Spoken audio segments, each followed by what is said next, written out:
bem-vindos de volta ao canal. Hoje vamos falar sobre o artigo 3B do Código de Processo Penal que trata sobre o juiz das garantias. Vamos lá?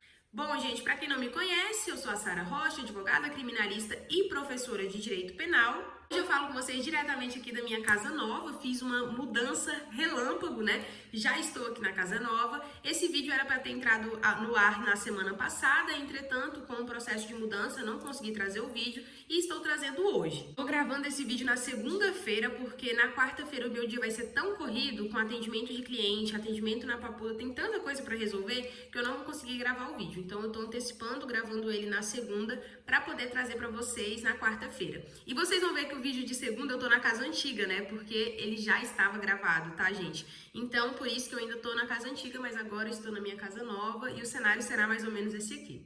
Bom, o artigo 3B do Código de Processo Penal, ele foi incluído pelo pacote anticrime, pela Lei 13.964, né, de 2019. E esse artigo é bem importante porque ele traz esse papel do juiz das garantias.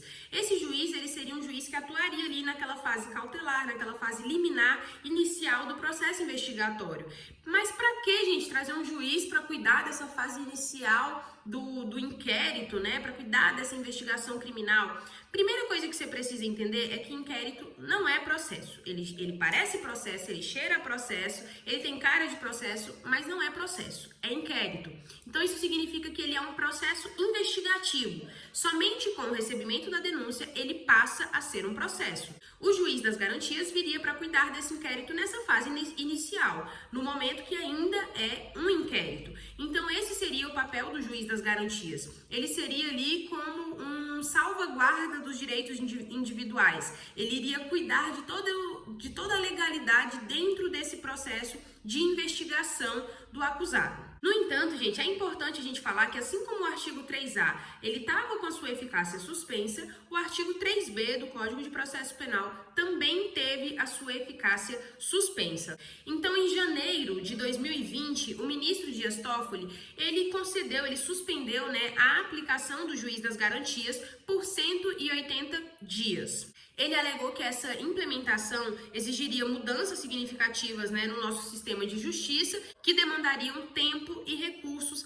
para poder concretizar. Mais tarde, o ministro Luiz Fux proferiu uma decisão liminar e ele suspendeu a eficácia do artigo 3B por tempo indeterminado. Ele argumentou que para a implementação das mudanças previstas seria necessário um planejamento adequado do Poder Judiciário e a previsão de recursos orçamentários que não estavam contemplados na Lei de Diretrizes Orçamentárias. Então, por enquanto, a eficácia desses artigos está suspensa por tempo indeterminado, porém esse artigo seria, eu vejo ele com muitos bons olhos, tá? Toda essa parte de juiz das garantias que nós estamos vendo, porque traria essa questão de a gente tirar o Ministério Público do lado do juiz e trazer o Ministério Público contra a defesa. O Ministério Público e a defesa agindo diligentemente para produzir provas para esse processo, para tornar esse processo mais justo. Então, me parece realmente que seria muito vantajoso para a defesa, para a advocacia no geral, a aplicação desse sistema do juiz das garantias. Então, apesar aí da suspensão da eficácia desse artigo, vamos falar aqui inciso por inciso desse artigo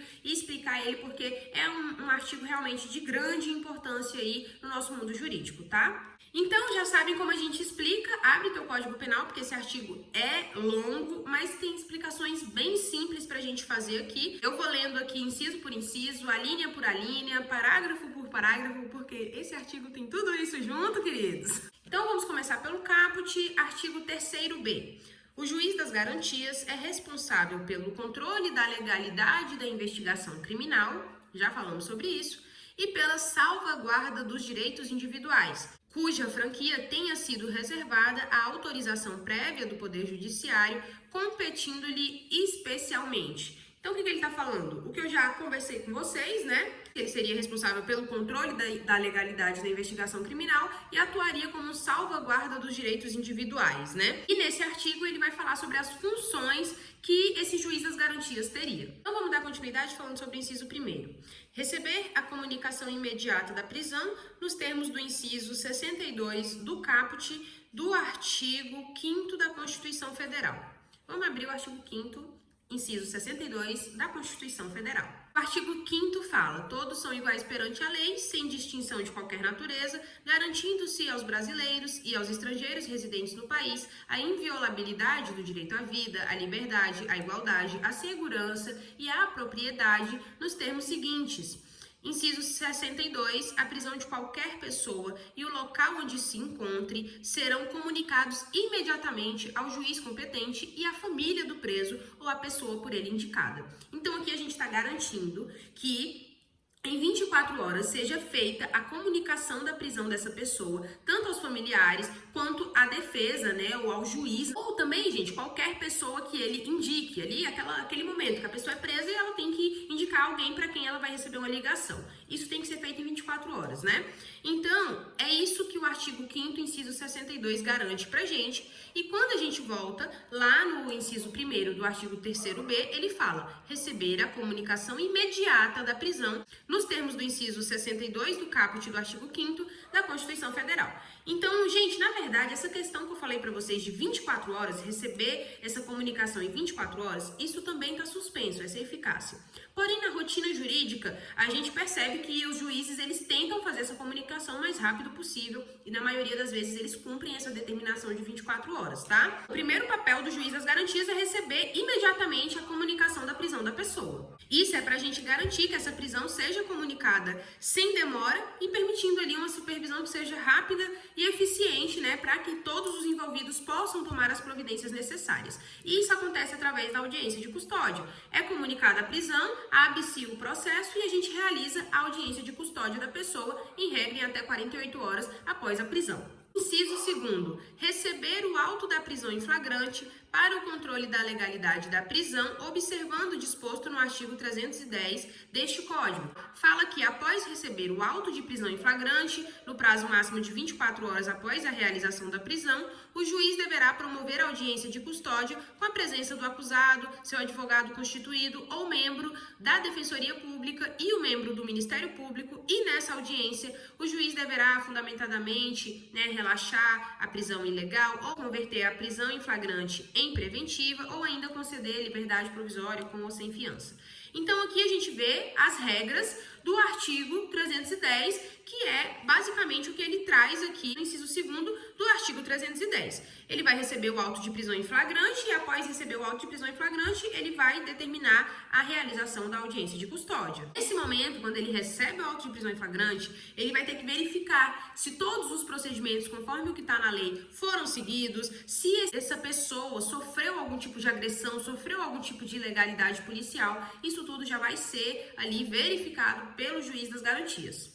Inciso 3º, zelar pela observância dos direitos do preso, podendo determinar que este seja conduzido à sua presença a qualquer tempo. Então esse é um papel importante. Ele vai zelar pelos direitos do preso a todo momento durante a prisão dessa pessoa. Então ele pode inclusive requerer ver este preso a qualquer momento que ele quiser, que ele requisitar. Tá bom?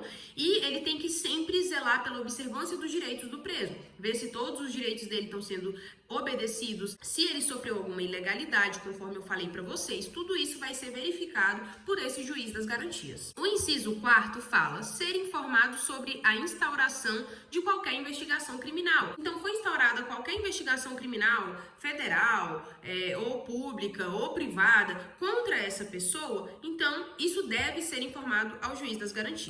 Isso vai garantir que ele tenha, um controle judicial desde o início da investigação.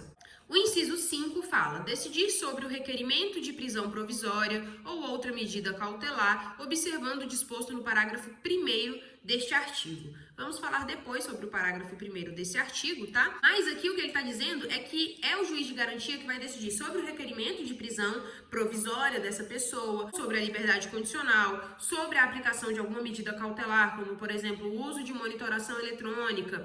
Tudo isso é o juiz das garantias quem vai observar. Já no inciso 6, ele fala prorrogar a prisão provisória ou outra medida cautelar, bem como substituí-las ou revogá-las, assegurando no primeiro caso o exercício do contraditório em audiência pública e oral, na forma do disposto neste Código ou em legislação especial pertinente. Então, aqui ele está dizendo, ele quem vai decidir, né, se ele vai soltar ou não a pessoa, se ele vai manter essa pessoa em prisão provisória, ele quem decide. Assim como também ele quem decide se ele vai prorrogar ou não essa prisão provisória, essa medida cautelar, todas essas questões de substituição, de revogação dessas prisões, será de competência do juiz das garantias. Agora, já no inciso 7º, fala decidir sobre o requerimento de produção antecipada de provas consideradas urgentes e não repetíveis, assegurados o contraditório e a ampla defesa em audiência pública e oral. Toda decisão dele, vocês já viram que tem que ter ali, né, sempre o contraditório e a ampla defesa assegurados através de uma audiência pública oral,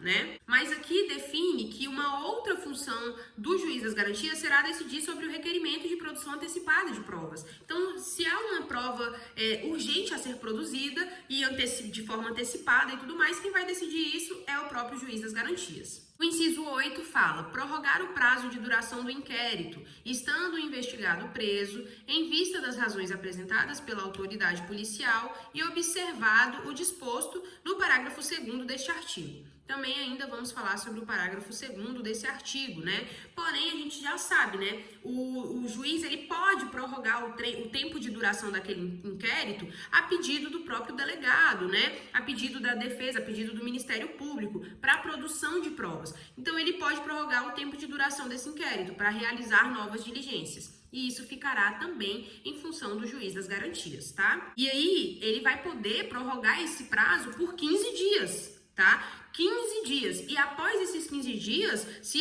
o policial, o Ministério Público não tiver resolvido as diligências necessárias, essa pessoa será solta, tá? Sem qualquer que. Porque hoje a gente sabe, existem prisões de 90 dias, 120 dias, e a pessoa fica lá, presa provisoriamente, né? E o Ministério Público vai pedindo a prorrogação do prazo, né? E pede por bastante tempo. Então agora acaba isso com o juiz das garantias e aí passa a ser de 15 dias. Lembrando que esse artigo está com eficácia suspensa, sabe-se Deus por quanto tempo. Inciso 9. Determinar o trancamento do inquérito policial quando não houver fundamento razoável para sua instauração ou prosseguimento. Então lembra daquela regrinha do artigo 28 que vai para o promotor, que vai para o procurador e aí decide se vai arquivar ou não? Aqui o juiz das garantias pode arquivar sem mandar para esse vai e volta danado se ele entender que este inquérito não deve ir para frente. O inciso 10 fala requisitar documentos, laudos e informações ao delegado de polícia sobre o andamento da investigação. Sabe quando nós estamos exercendo a nossa prática na advocacia e aí a gente precisa fazer um pedido para o delegado, né? Dentro do inquérito a gente precisa fazer uma solicitação para o delegado ou fazer algum endereçamento direto para o delegado. Aqui esse endereçamento será direto para o juiz das garantias, ele quem tomará as providências, tá? E aí a gente tem o inciso 11 que traz algumas alíneas e ele fala decidir sobre os requerimentos de a interceptação telefônica, fluxo de comunicações e sistemas de informática e telemática ou de outras formas de comunicação. B. Afastamento do sigilo fiscal, bancário, de dados e telefônico. C. Busca e apreensão domiciliar. D. Acesso a informações sigilosas. E. Outros meios de obtenção de provas que restringam direitos fundamentais do investigado. Todas essas produções de provas antecipada ou também esses pedidos, né, cautelares que são feitos nessa fase de investigação, nessa fase de inquérito, tudo isso seria decidido, né, pelo juiz de garantias e é isso que assegura o inciso 11 do nosso artigo. Inciso 12. Julgar o habeas corpus impetrado antes do oferecimento da denúncia. A gente tem um habeas corpus que é feito com o intuito de trancar o inquérito penal, né? Então aqui a gente estaria falando desse habeas corpus, né? Então vai caber ao juiz das garantias decidir sobre o trancamento ou não daquela ação penal. Inciso 13. Determinar a instauração de incidente de insanidade mental. Então pode ser também que tenha necessidade da gente fazer ali um incidente, né? Uma instauração de um incidente de insanidade mental. Se for necessário fazer, e ficará também competente para decidir essa questão, será também o juiz das garantias. O inciso 14 fala sobre decidir sobre o recebimento da denúncia ou queixa, nos termos do artigo 399 desse Código. O artigo 399 fala: recebida a denúncia ou queixa, o juiz designará dia e hora para a audiência, ordenando a intimação do acusado, do seu defensor, do Ministério Público e, se for o caso, do querelante e do assistente. Então, aqui ele está falando, assim que for recebida, né, tanto a denúncia ou também a queixa, que aí no caso de uma ação penal privada seria uma queixa, né? Então, nesse caso, assim que for recebido, o juiz vai determinar a audiência de instrução e julgamento. Então, até o momento do recebimento da denúncia, é o juiz das garantias quem atua. Após o recebimento da denúncia ou da queixa, no caso de ação penal privada, aí é que vai para outro juiz assumir o processo. Inciso 15. Assegurar prontamente, quando se fizer necessário, o direito outorgado ao investigado e ao seu defensor de acesso a todos os elementos informativos e provas produzidos no âmbito da investigação criminal, salvo no que concerne estritamente às diligências em andamento.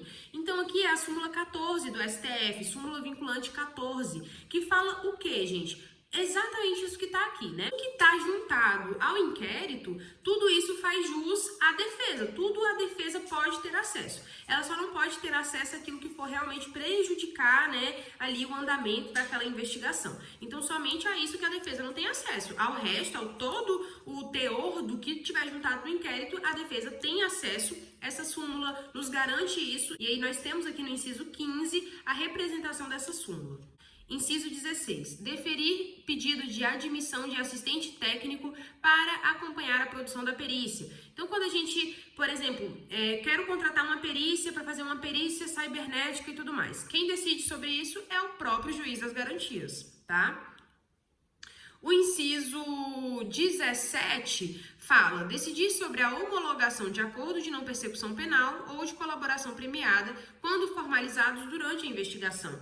Então ali, gente, fez a audiência de custódia, a gente já vai conseguir entender se essa pessoa tem direito a um acordo de não persecução penal ou também a uma colaboração premiada. E o juiz, analisando que essa pessoa tem direito a isso, ele já pode decidir homologar esse acordo ou também essa colaboração premiada sem levar isso para outro juízo em outra competência. Ele decide aqui nos autos, tá? Inciso 18 fala: outras matérias inerentes às atribuições definidas no caput desse artigo. Então, aqui, basicamente, tudo que foi inerente a essa fase inicial de investigação preliminar, tudo isso quem vai decidir, esses pedidos cautelares, produção de prova antecipada, tudo que fizer também jus a assegurar os direitos individuais, né, do preso ou do acusado. Então, tudo isso, quem irá ser responsável por fazer será o juiz das garantias. E por que será? Porque, como eu já disse, esse artigo está com a eficácia suspensa, então a gente não consegue aplicar esse artigo hoje. Hoje não é aplicado dessa forma. Hoje, o mesmo juiz que trata do inquérito também trata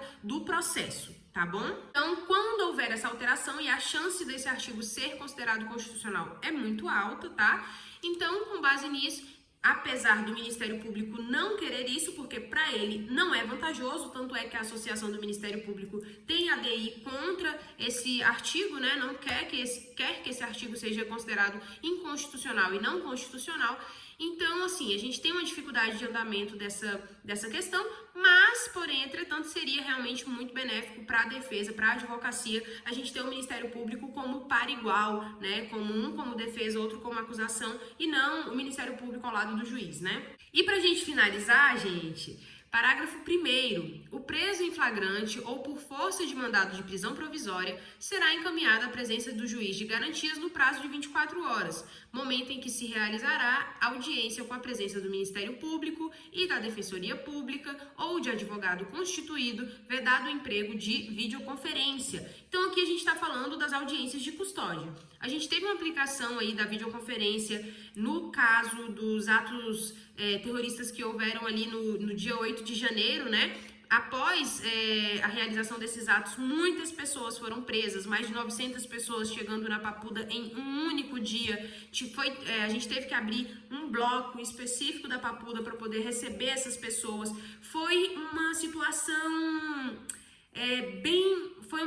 bem fora do comum, né? Algo que não acontece normalmente, todo dia, todo mês. Aconteceu uma vez na vida, tanta gente assim ter sido presa. E aí a gente teve audiências de custódia via videoconferência. Foi a única vez na vida que eu vi audiências por videoconferência, tá? Então, fora isso, todas as audiências de custódia são presenciais, Inclusive, é um dos trabalhos que eu mais gosto de fazer, são as audiências de custódia, o acompanhamento do flagrante e tudo mais. Então, eu atuo muito com esse artigo aqui, né?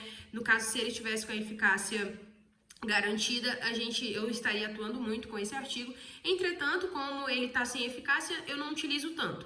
A gente não utiliza, né? Mas esse parágrafo primeiro fala sobre a realização da audiência de custódia, lembrando que essa questão desse prazo de 24 horas está com a eficácia suspensa, porém os juízes geralmente garantem ali uma audiência de custódia em 48 horas, o mais rápido possível, né? Pelo menos aqui no DF é muito bem organizado isso, as audiências de custódia ocorrem dentro do prazo legal. Mas já tive casos de audiências de custódias no Goiás que demoraram bastante tempo para realização, tá? Então pode acontecer de um estado ou outro não cumprir à risca essa aplicação aqui. O parágrafo 2º fala: se o investigado estiver preso, o juiz das garantias poderá, mediante representação da autoridade policial e ouvindo o Ministério Público, prorrogar uma única vez a duração do inquérito por até 15 dias. Após o que, se ainda assim a investigação não for concluída, a prisão será imediatamente relaxada. E aqui a palavra da prisão é relaxada, não é revogada. Essa prisão será tida como ilegal e ela será relaxada após esses 15 dias. Então, como eu já tinha dito para vocês, ele vai poder uma única vez prorrogar o tempo do inquérito por mais 15 dias. Passou esses 15 dias ali, Ministério Público, polícia, ninguém agiu para fazer nada acontecer nesse processo, ele vai ser solto com a prisão relaxada, vai ser reconhecida como uma prisão ilegal, essa prisão dele. Você consegue entender a importância aqui, a pressão que se coloca no Ministério Público, na polícia, e por isso que eles não querem essa alteração legislativa, né? Porque para a defesa realmente seria muito vantajoso. Eu, por exemplo, estou com um cliente que não deveria estar preso e ele está preso há bastante tempo porque o Ministério Público pediu mais prazo para a prisão dele. E é um caso de grande ilegalidade, porque ele está preso por um tempo que ele não deveria realmente estar preso. Porém, entretanto, existe ali uma situação que foi inclusive criada pela polícia para manter essa pessoa presa e basicamente ela continua presa porque o Ministério Público pediu mais tempo para ela permanecer presa e eu já entrei com diversos habeas corpus tentando demonstrar ali, né, o excesso de prazo de prisão, entretanto, não está sendo acolhido. Então, se tivesse essa regra aqui já sendo aplicada, o meu cliente estaria sem nenhuma dúvida solto, respondendo o processo em liberdade, como de fato ele deveria estar, entende? Então a gente ainda vê muita ilegalidade, muita arbitrariedade acontecendo sim nesses casos. E essa regra aqui, ela viria para, assim, colocar um X na questão e resolver isso de uma vez por todas, porque realmente, na prática, a gente tem essa dificuldade muito grande de definir essa questão do prazo, que essa pessoa vai ficar ali presa provisoriamente, tá bom?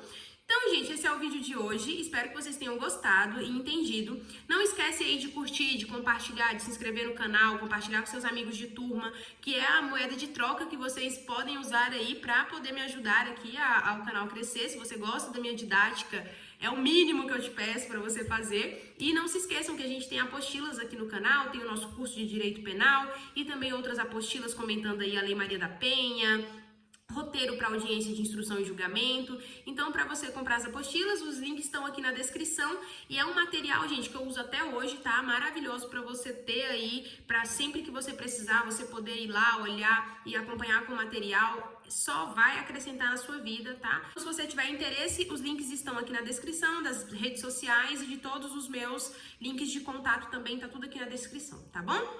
Um beijo, até o próximo vídeo, tchau, tchau!